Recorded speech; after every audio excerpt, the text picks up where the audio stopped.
Quick update here regarding what everybody's watching, Hurricane Ian.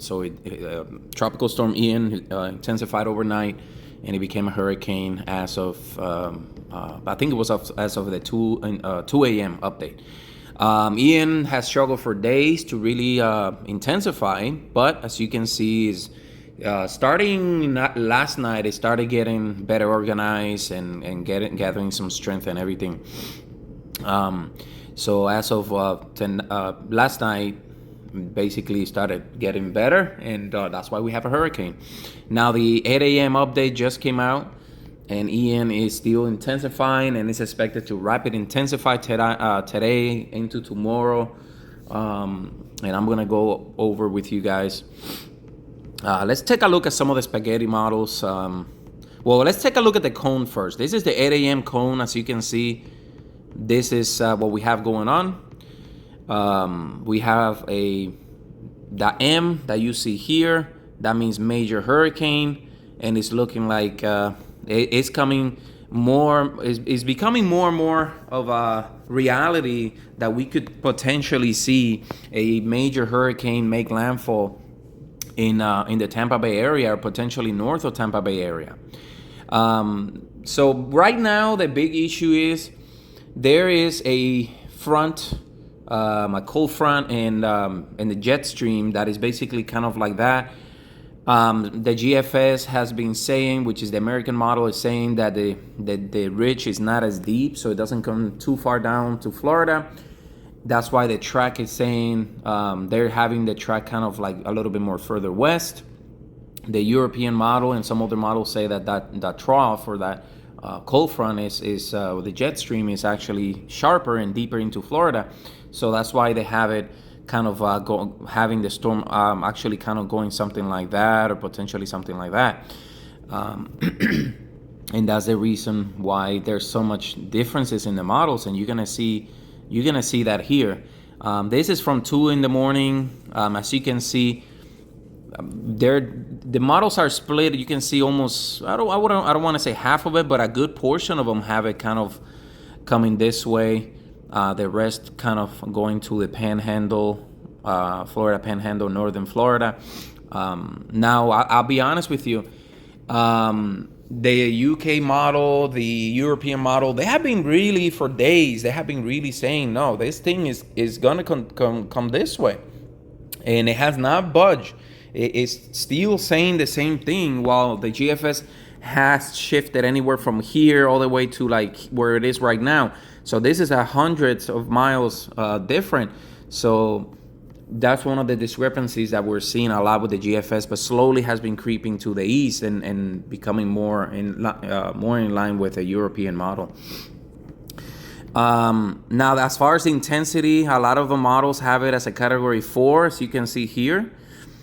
Some category 3, and some in the mid-range of category 4. One thing to notice is that the National Hurricane Center did say, let me look up this one here, but if you look at the discussion, now let me refresh the page. Yeah, still the 5 o'clock advisory, but as you can see here, it's expecting Ian to actually get winds of 140 miles an hour. So they bumped that up from 130. And again, one thing to notice is that from 130 miles an hour to 140 is not going to make a huge difference, whether it's a category 3 or a high-end category 3 or low category 4. It's not going to make a big difference. But the fact that it's bumping up the winds is something to think about, because it means more impacts. Now let's go back and read the... Let's see what is happening as far as the discussion for 8 a.m. advisory. Basically saying additional rapid strengthening is expected today. Ian will produce significant wind and storm surge impacts in western Cuba. Now, Ian has a center pressure of 981 millibars, so it's intensifying. Some of the Hurricane Hunter flights found lower than that, but they went with 981. So they usually like to be a little bit conservative on that. Now, as far as summary of watches and warnings, hurricane warnings in effect for Grand Cayman, Cuban provinces of Isla de Juventud, Pinar del Rio, and Artemisa. Tropical storm warning is in effect for Cuban provinces of La Habana, Mayabeque, and Matanzas. Now, for the United States, we have the lower Florida Keys from 7 Mile Bridge westward to Key West, and also dry tortugas under a tropical storm warning. Now, storm surge, which it seems like it's going to be a big issue with this storm because of its size, and it's expected to slow down, and I'm going to show you guys that as well. But right now, as far as storm surge, we have Florida Keys from the Card Sound Bridge westward to Key West, dry tortugas, Florida Bay, and Cloudy River southward to the Card Sound Bridge in Tampa Bay. See, Tampa Bay got, I believe it, probably in the 2 in the morning got added in there. Now, a hurricane watch is in effect for Inglewood to the Cloudy River, including Tampa Bay. So now Tampa Bay is also included on a hurricane watch. A tropical storm watch is in effect for Little Cayman and Cayman Brac, Inglewood southward to Chokolosky. I guess that's how you pronounce that. Now, hurricane warning means, again, that conditions are possible within the next 24 or 48 hours. Now, maximum sustained winds for Ian, 75 miles an hour with higher gusts. Rapid strengthening is expected during the next day or so, and Ian is forecast to become a major hurricane tonight when it is near western Cuba. So a hurricane, major hurricane before it reaches Cuba. That's significant. Now the Cuban, western part of Cuba does not have high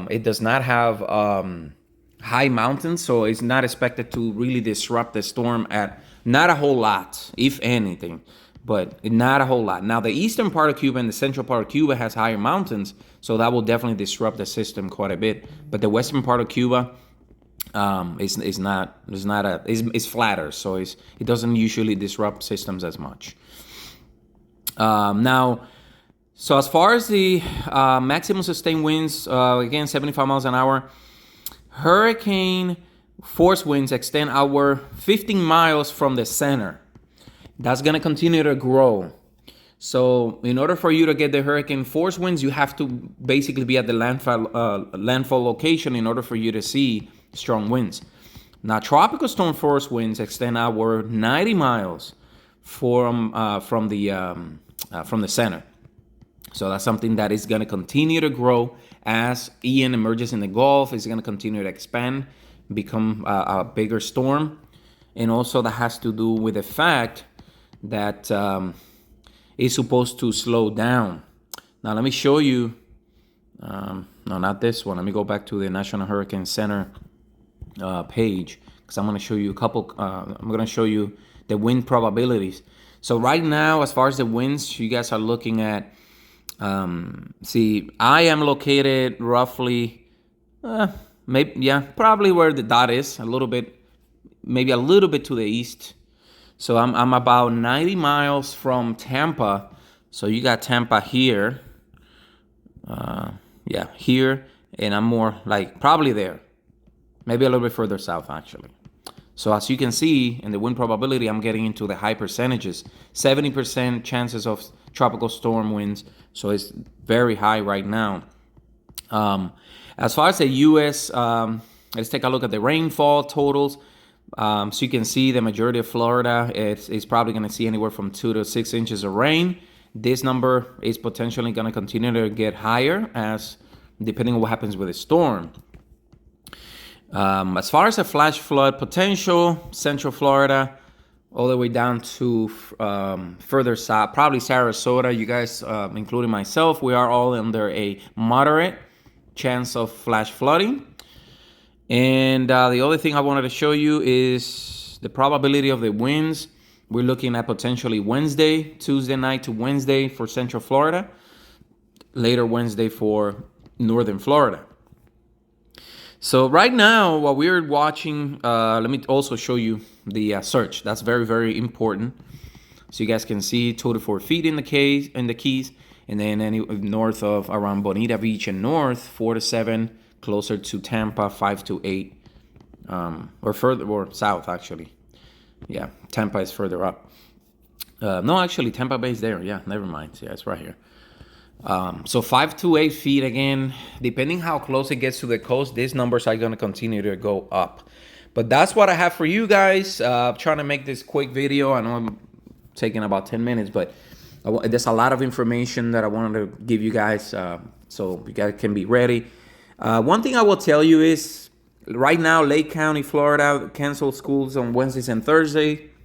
A lot of the schools in Tampa Bay area, further south, have canceled schools all the way through Thursday, starting today. Shelters are opening up, as well as sandbag locations. So please pay attention to your local news. Be familiar with yourself of the evacuation routes. Check where those sandbags are, especially if you live in an area where it easily gets flooded. This is a different scenario. Tampa Bay does not get hit by a major hurricane often. The last time that Tampa Bay had a major hurricane impact, like landfall, I'm not saying it's going to make landfall in Tampa Bay, but it's looking more and more likely as a possibility. But 1921 was the last hurricane, as a major hurricane, I should say, that made landfall in Tampa Bay. So as you can see, about almost 101 years, because I believe it was in October of 1921. A lot of new people in Florida, they don't know how to handle a storm, and especially a storm like this one that it hasn't been seen in roughly 100 years. So that's all I have for you guys right now.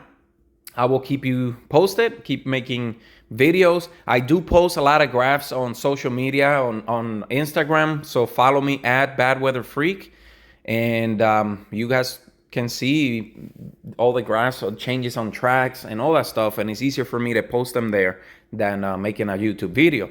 Other than that, don't forget to like the video, subscribe, and take care, guys.